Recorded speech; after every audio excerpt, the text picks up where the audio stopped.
Number 5, again in Galatians 6. ಐದನೆಯದು ಮತ್ತೊಮ್ಮೆ Galatia 6ರಲ್ಲಿದೆ. And that is chapter 6 and verse 7. Galatia 6ನೇ ಅಧ್ಯಾಯ 7ನೇ ವಚನ. Do not be deceived. Again the same word. ಅದೇ ವಚನ ಇದೆ ಇಲ್ಲಿ ನೋಡ್ರಿ. ಮೋಸ ಹೋಗಬೇಡಿರಿ. God cannot be mocked or fooled. You can't fool God. ದೇವರು ಪರಿಹಾಸ್ಯ ಮಾಡಲ್ಪಡುವಾತನಲ್ಲ.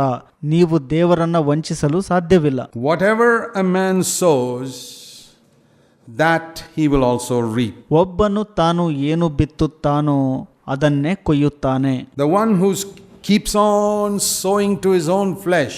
ಒಬ್ಬನು ತನ್ನ ಶರೀರದಿಂದ ಬಿತ್ತುವವನು, It's talking about believers every day. ವಿಶ್ವಾಸಿಗಳ ಬಗ್ಗೆ ಮಾತನಾಡಲ್ಪಟ್ಟಿದೆ ಇಲ್ಲಿ ಪ್ರತಿನಿತ್ಯ. Will from that flesh reap corruption one day. ಆ ಶರೀರದಿಂದ ಒಂದು ದಿನ ನಾಶನವನ್ನ ಕೊಯ್ಯುವನು. It's like, you keep on sowing weeds, you get weeds, a big harvest of weeds. ನೀವು ಕಳೆಗಳನ್ನ ಬಿತ್ತುತ್ತಲೇ ಇರುತ್ತೀರಿ, ನಿಮಗೆ ದೊಡ್ಡ ಸುಗ್ಗಿ ಕಾಲದಲ್ಲಿ ಕಳೆಯು ಬರುತ್ತದೆ. But the one who sows to the Holy Spirit, ಆದರೆ ಆತ್ಮನಿಂದ ಬಿತ್ತುವವನು will from the same Spirit reap eternal life. ಆತ್ಮನಿಂದ ನಿತ್ಯ ಜೀವವನ್ನ ಕೊಯ್ಯುವನು. Now many people think the gift of God is eternal life. That's also in the Bible. ಅನೇಕ ಜನರು ಯೋಚಿಸ್ತಾರೆ ದೇವರ ಒಂದು ಬಹುಮಾನವು ನಿತ್ಯ ಜೀವ ಅಂತ. ಅದು ಕೂಡ ಸತ್ಯವೇದದಲ್ಲಿದೆ. Romans 6:23, it is a gift. ರೋಮ 6:23 ಹೇಳುತ್ತೆ ಅದು ಬಹುಮಾನ ಅಥವಾ ವರ ಅಂತ. In fact, everything God gives us is a gift. ದೇವರು ನಮಗೆ ಕೊಡುವಂತ ಪ್ರತಿಯೊಂದು ಕೂಡ ಬಹುಮಾನವಾಗಿದೆ ಅಥವಾ ವರವಾಗಿದೆ. But though it is a gift, it also says here we reap it. ಅದು ಉಡುಗೊರೆಯಾಗಿದ್ದರೂ ಸಹ ಇಲ್ಲಿ ಹೇಳಲ್ಪಟ್ಟಿದೆ ನಾವು ಅದನ್ನ ಕೊಯ್ಯುವವರಾಗಿರಬೇಕು ಅಂತ. When I get it finally, it's a gift. And if I get it now, it's a gift. ನಾನು ಕಡೆಗೆ ಅದನ್ನ ಪಡೆದುಕೊಳ್ಳುವಾಗ ಉಡುಗೊರೆಯಾಗಿರುತ್ತದೆ, ಈಗ ಪಡೆದುಕೊಳ್ಳುವಾಗಲೂ ಕೂಡ ಉಡುಗೊರೆಯಾಗಿರುತ್ತದೆ. But here it speaks about reaping eternal life. ಇಲ್ಲಿ ಹೇಳಲ್ಪಟ್ಟಿದೆ ನಿತ್ಯ ಜೀವವನ್ನ ಕೊಯ್ಯುವುದು ಅಂತ. And I find a lot of Christians who know Romans 6:23, the gift of God is eternal life. ಅನೇಕ ಕ್ರೈಸ್ತರಿಗೆ ಗೊತ್ತಿದೆ ರೋಮ 6:23 ದೇವರ ಉಡುಗೊರೆಯು ನಿತ್ಯ ಜೀವ ಅಂತ. Don't know Galatians 6:8, which says if you sow to the Spirit, you reap eternal life. It's the same Apostle Paul who wrote both verses. ಅದೇ ರೀತಿ ಗಲಾತ್ಯ 6:8 ಹೇಳುತ್ತೆ ಆತ್ಮನಿಂದ ಬಿತ್ತುವವನು ಆತ್ಮನಿಂದ ನಿತ್ಯ ಜೀವವನ್ನು ಕೊಯ್ಯುವನು ಅಂತ. ಅಪೊಸ್ತಲನಾದ ಪೌಲನು ಇಲ್ಲೂ ಕೂಡ ಅದನ್ನೇ ಹೇಳಿದ್ದಾನೆ, ಅಲ್ಲೂ ಕೂಡ ಅದನ್ನೇ ಹೇಳಿದ್ದಾನೆ. ಎರಡನ್ನೂ ಪೌಲನೇ ಹೇಳಿದ್ದು. And if you take one verse alone, that's how the devil tried to deceive Jesus by quoting one verse. ನೀವು ಕೇವಲ ಒಂದು ವಚನವನ್ನ ತೆಗೆದುಕೊಳ್ಳೋದಾದ್ರೆ ಸೈತಾನನು ಅದೇ ರೀತಿಯಾಗಿ ಒಂದು ವಚನವನ್ನ ಉಲ್ಲೇಖಿಸಿ ಯೇಸುವನ್ನ ಮೋಸಗೊಳಿಸಲು ಪ್ರಯತ್ನಿಸಿದನು. The gift of God is eternal life, and I would say it is also written, if you sow to the Spirit, you reap eternal life. ದೇವರ ಉಡುಗೊರೆಯು ನಿತ್ಯ ಜೀವವಾಗಿದೆ.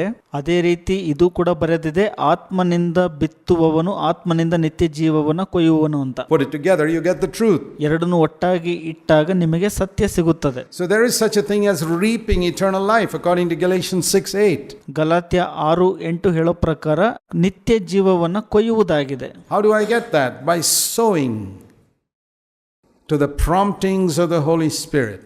ಹೇಗೆ ನಾನು ಅದನ್ನು ಪಡ್ಕೊಳ್ಳೋದು? ಪವಿತ್ರಾತ್ಮನ ಆ ಒಂದು ಪ್ರೇರಣೆಗಳಿಗೆ ನಾನು ಬಿತ್ತುವುದರಿಂದ.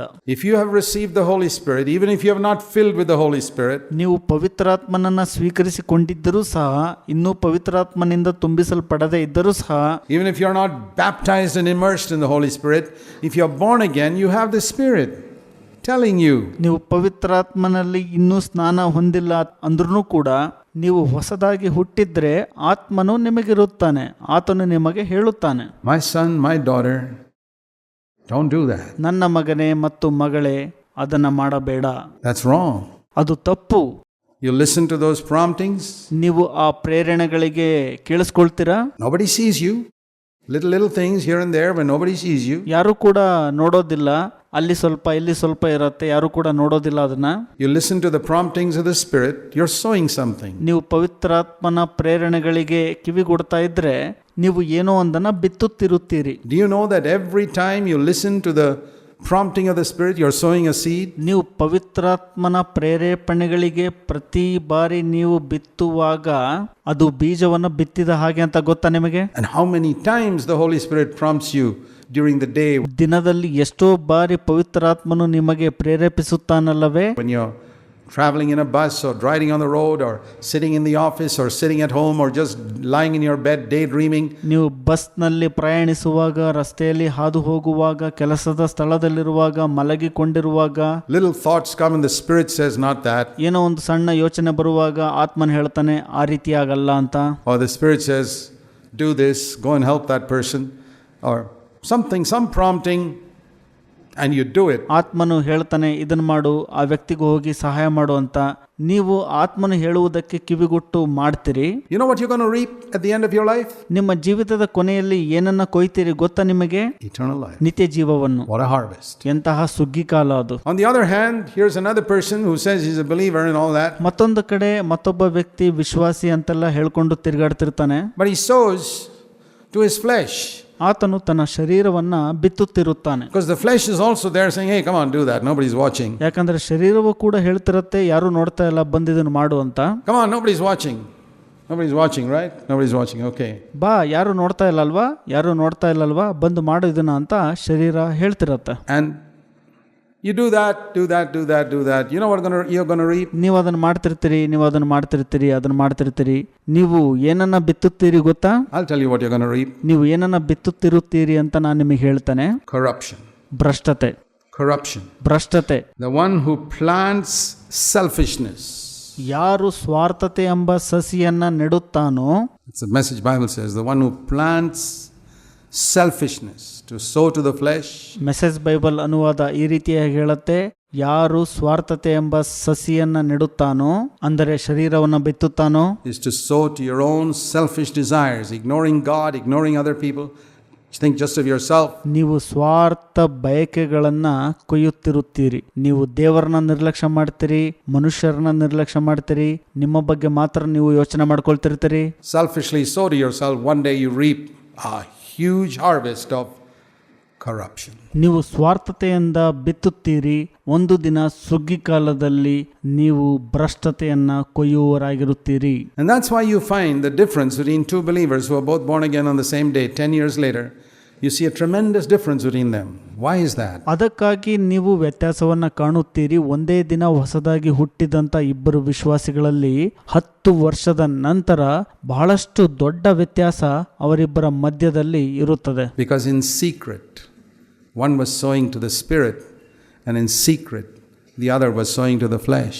ಯಾಕಂದರೆ ರಹಸ್ಯದಲ್ಲಿ ಒಬ್ಬನು ಆತ್ಮನಿಂದ ಬಿತ್ತುತ್ತಿರುತ್ತಾನೆ, ಮತ್ತೊಬ್ಬನು ಶರೀರದಿಂದ ಬಿತ್ತುತ್ತಿರುತ್ತಾನೆ. And you suddenly discover after 10 years, 15 years, hey, look at the difference between these two young men or these two young women. 10-15 ವರ್ಷದ ನಂತರ ನೀವು ಗ್ರಹಿಸಿಕೊಳ್ತೀರಿ ಮತ್ತು ಹೇಳುವವರಾಗಿರ್ತೀರಿ, ಈ ಇಬ್ಬರು ಯೌವನಸ್ಥ ಸಹೋದರರು ಅಥವಾ ಸಹೋದರಿಯರಲ್ಲಿ ವ್ಯತ್ಯಾಸ ನೋಡ್ರಿ ಅಂತ. World of difference. One is reaping corruption. ಬಹಳಷ್ಟು ದೊಡ್ಡ ವ್ಯತ್ಯಾಸ. ಒಬ್ಬನು ಭ್ರಷ್ಟತ್ವವನ್ನ ಕೊಯ್ಯುತ್ತಿರುತ್ತಾನೆ, and the other is reaping the life of God. ಮತ್ತೊಬ್ಬನು ದೇವರ ಜೀವಿತವನ್ನು ಅಂದ್ರೆ ಜೀವವನ್ನ ಕೊಯ್ಯುತ್ತಿರುತ್ತಾನೆ. Don't be deceived. ಮೋಸ ಹೋಗಬೇಡಿರಿ. Don't think the little choices you make each day are unimportant.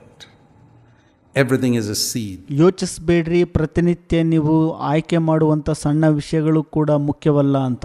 ಪ್ರತಿಯೊಂದು ಕೂಡ ಬೀಜವಾಗಿದೆ. Every decision you make is a seed, is a seed, is a seed. ಪ್ರತಿಯೊಂದು ನೀವು ಆಯ್ಕೆ ಮಾಡುವಂತದ್ದು ಬೀಜವಾಗಿರುತ್ತದೆ, ಅದು ಬೀಜವಾಗಿರುತ್ತದೆ, ಅದು ಬೀಜವಾಗಿರುತ್ತದೆ. The harvest hasn't come yet. Harvest will come. ಸುಗ್ಗಿ ಕಾಲ ಇನ್ನ ಬಂದಿಲ್ಲ, ಸುಗ್ಗಿ ಕಾಲ ಇನ್ನೂ ಬರಲಿಕ್ಕಿದೆ. And the harvest depends on the type of seed you sow now. ಸುಗ್ಗಿ ಕಾಲವು ಯಾವುದರ ಮೇಲೆ ಅವಲಂಬಿತ ಆಗಿದೆ ಅಂದ್ರೆ ನೀವು ಇಂದು ಯಾವ ವಿಧವಾದ ಬೀಜ ಬಿತ್ತುತ್ತೀರೋ ಅದರ ಮೇಲೆ. That's what he's saying. Don't be deceived. ಅದಕ್ಕಾಗಿ ಇಲ್ಲಿ ಹೇಳಲ್ಪಟ್ಟಿದೆ, ಮೋಸ ಹೋಗಬೇಡಿರಿ. And it doesn't matter whether people are watching or not. Supposing you sow weeds in your garden when nobody's watching. ಜನರು ನೋಡ್ತಾ ಇದ್ದಾರೋ ಇಲ್ವೋ ಅದು ಮುಖ್ಯ ಅಲ್ಲ. ಉದಾಹರಣೆಗೆ ನೀವು ನಿಮ್ಮ ತೋಟದಲ್ಲಿ ಬೀಜವನ್ನ ಬಿತ್ತುತ್ತಿರುತ್ತೀರಿ, ಯಾರು ನೋಡ್ತಿರೋದಿಲ್ಲ.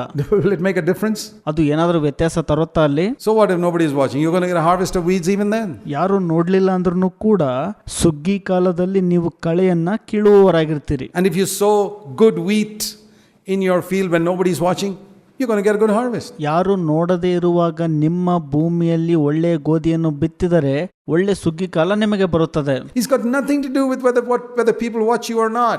ಜನರು ನಿಮ್ಮನ್ನು ನೋಡ್ತಾರೋ ಇಲ್ಲವೋ ಅದು ಅಷ್ಟು ವ್ಯತ್ಯಾಸ ತರುವಂತದ್ದಲ್ಲ. It's got to do with what you sow. ನೀವು ಏನನ್ನ ಬಿತ್ತುತ್ತೀರಲ್ಲ ಅದೇ ಪ್ರಮುಖ ವಿಷಯವಾಗಿದೆ.